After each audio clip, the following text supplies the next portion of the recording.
Well, good morning, ladies and gentlemen. Welcome back to another episode of What's in Theaters, a show where we talk about movies, movie news, and do some trailer reactions. Was it like 2021 last year? One of my biggest surprise movies was Scream 5.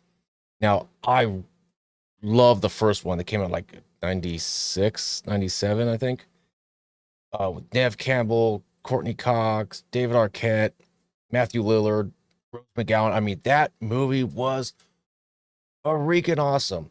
It was so crazy. It was suspenseful, but yeah, parody, but not a stupid parody. And number two has some aspects I like of it. And then it kind of went down. Three was and four, I just like, oh my God, don't why? Just let it die. And then they made Scream 5. I was like, okay, let's see what they got. And it was like, oh my God, I was blown away. I loved it. It was freaking awesome. It was so good to see the legacy characters of Sidney Prescott and Dewey and Gail Weathers. It's like, oh, the family's back. They're back, right? And then they sons of well, spoiler alert, but the sons of bitches killed Dewey, and they killed him in a brutal way. Like, oh my Christ, he ain't coming back from that. Poor Dewey. He should have been. He should have been able to retire, go to the sunset. But then this happened. So let's check this out. Neve Campbell has confirmed that her character Sidney Prescott was already part of the Scream 6 story before she walked from the project after being offered a salary that didn't respect her contributions to the horror franchise. Campbell made the revelation at a Mad Monster Party Arizona panel where she gave a diplomatic answer about the next installment. There were plans for Sidney, and they are no longer, unfortunately, Campbell said via comic book resources. I'm sure they'll make a good movie. Back in June, Campbell announced that she won't be returning to the franchise that she launched with the very first Scream film in 1996. The actress had starred in 2021 Scream 5, which had a strong box office showing and rave reviews. But when the studio fast-tracked a sequel, Campbell felt disrespected by the pay she was offered to reprise her role. As a woman, I have had to work extremely hard in my career to establish my value, especially when it comes to Scream, Campbell said in a statement to Variety. I felt the offer that was presented to me did not equate to the value I have brought to the franchise. It's been a very difficult decision to move on. To all my Scream fans, I love you. Obviously, Scream 6 is being rewritten with Campbell gone, but it appears to be already making move in the casting department. Deadline reports that Samara Weaving, Ready or Not, and Tony Revolori's Spider-Man, No Way Home, will bring some fresh blood to the slasher film. Can you imagine that nonsense? Because you wanted to be a bunch of cheap asses and not give us Cindy fucking Prescott. Because look at this, $81 million domestic, 58.4 worldwide, 140. Oh, I'm sorry, 58.4 international and 140 worldwide. I don't give a damn. You pay Neve Campbell. That's like doing Halloween without Laurie Strode. You know what we would get? Halloween Resurrection with Busta Rhymes and Tyra Banks. Yeah, I know Laurie Strode's in like the very first, I don't know, I guess even before the credits.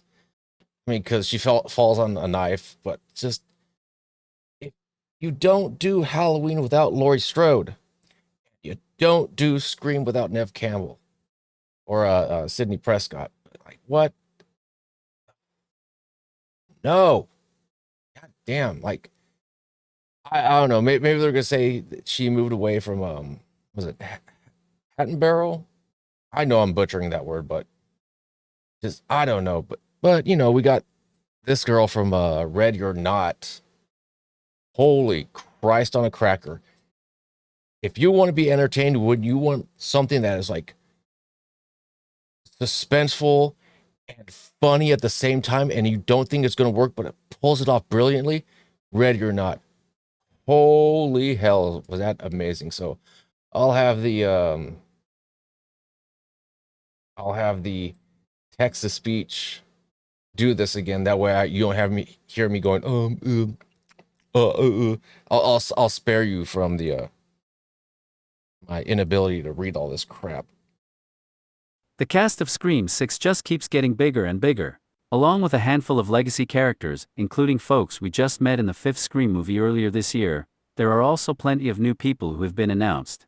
While even more big names have been cast in Scream 6, including a bona fide Scream Queen. Bloody Disgusting is reporting that one particular Scream Queen has been added to the cast of Scream 6, Samara Weaving, who you may remember from Ready or Not Mayhem, The Babysitter and Ash vs. Evil Dead. She was originally going to join Scream 5 with her Ready or Not directors Matt Bettinelli-Olpin and Tyler Gillette, but she wasn't able to join because of scheduling conflicts. Luckily, Scream 6 found room for Weaving in this large ensemble. Another actor who joined the cast was Tony Revolori, who's famous for playing Zero in Wes Anderson's The Grand Budapest Hotel, and Flash Thompson in the MCU Spider-Man film series. Considering he's known for playing comedic roles, maybe he'll play a character similar to Scream 1 and 2's Randy Meeks. Or for all we know, he can end up an unlikely villain. Other new additions to the Scream 6 cast include Mission Impossible star Henry Czerny, as well as Arrow star Josh Segar joining the cast. More young actors who will get the opportunity to run away from Ghostface include Light as a feather lead Liana Liberato, Sneak Hurless Devin Nekota in Avatar, The Way of Water's Jack Champion. We got a little bit more. You will also be excited to see fan favorite Hayden Panettiere coming back as Kirby Reed, who was one of the survivors in Scream 4. Horrible. As for which of the OGs will be coming back for Scream's next installment, we already know for sure that the sad demise of Dewey leaves David Arquette out, but Courtney Cox is in. After all, what kind of Scream movie would it be without Gale Weathers? However, I would say the same thing about Neve Campbell, who was originally thought to be leaving the franchise due to a pay dispute. However, a new rumor says otherwise. It's possible that she reached a new deal with Paramount to be featured in a few scenes in Scream 6 before leading Scream 7. I guess we won't know for sure until Scream 6 hits the screen. And this should wrap it up. The plot of Scream 6 will follow what happens after the previous film, when the survivors of the latest Ghostface killings head over to New York City. But of course, that won't keep away our favorite masked slasher villain. This will be a change of pace since we're used to seeing Ghostface wreak havoc in the small town of Woodsboro. Now the new victims will have an entire city to hide away in. Tyler Gillette has said the sixth film is expected to be different from the last one and that it's willing to take more risks. Considering the location will be in a city that never sleeps, looks like anything will be possible. So will Samara Weaving and Tony Revolori's characters be friends or foes to the returning characters? We'll have to see for ourselves when the upcoming movie Scream 6 arrives in theaters on March 31st, 2023. March 31st. They ain't that far away. Straight up, they ain't that far away. But yeah, Hayden Panettiere, and I think she was in number 4. It was just, I don't know. I didn't like it. I thought it was just so weak and was like, oh, she's the hot girl right now, or the it girl because of was it Heroes when she played a cheerleader? It's just, I didn't think she was a good fit for it. And then, but Samara Weaving, oh, if you have not checked out Ready or Not, please check that movie out. It is fucking phenomenal. Oh my God. And Woodsboro, I don't know how I messed up that name. How did I not remember Woodsboro? But what do you think about them being cheapo bastards and not paying Neve Campbell what she deserves? I mean, come on. All I gotta say is bullshit. And as always, take care and take it easy.